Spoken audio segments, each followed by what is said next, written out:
ছোলা ছাড়া যেন ইফতার জমেই না। ছোলায় আছে উদ্ভিজ প্রোটিন। প্রতি 100 গ্রাম ছোলাতে আছে প্রায় 18 gram protein, 65 gram carbohydrate, 5 gram fat, 200 milligram calcium, 192 microgram vitamin A. আর প্রচুর পরিমাণে আছে ভিটামিন বি1, বি2, বি6।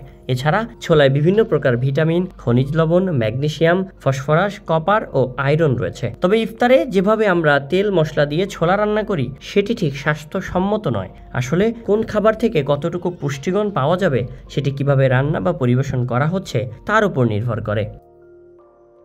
ছোলা কাঁচা অথবা সেদ্ধ করে খাওয়া হলে সম্পূর্ণ পুষ্টিগুণ পাওয়া যায়। খাওয়ার আগে অবশ্যই ভিজিয়ে রাখতে হবে। না ভিজিয়ে দ্রুত সেদ্ধ করে খাওয়া স্বাস্থ্যের জন্য ক্ষতিকর। ছোলা কমপক্ষে 6 ঘন্টা ভিজিয়ে রাখার পর খেতে হবে।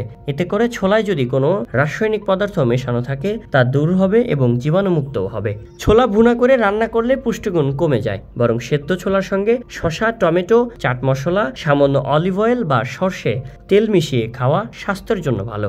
ইচ্ছা করলে টক দই বা লেবুর রসও যোগ করতে পারেন।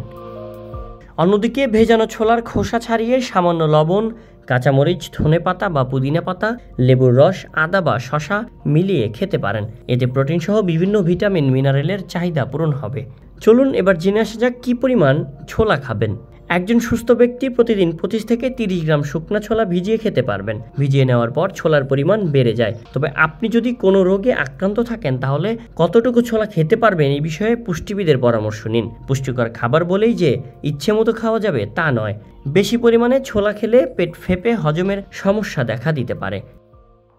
সাধারণত মশলা রান্না করা ছোলার চেয়ে কাঁচা ছোলার অ্যান্টিঅক্সিডেন্ট বেশি থাকে। তাই রোজায় দীর্ঘ সময় না খেয়ে থাকার পর কিংবা সকালে খালি পেটে কাঁচা ছোলা খেলে শক্তি পূরণ হয়। অন্যান্য উপকরণগুলো ভালো পাওয়া যায়। Shayan Sabbir, BD archive.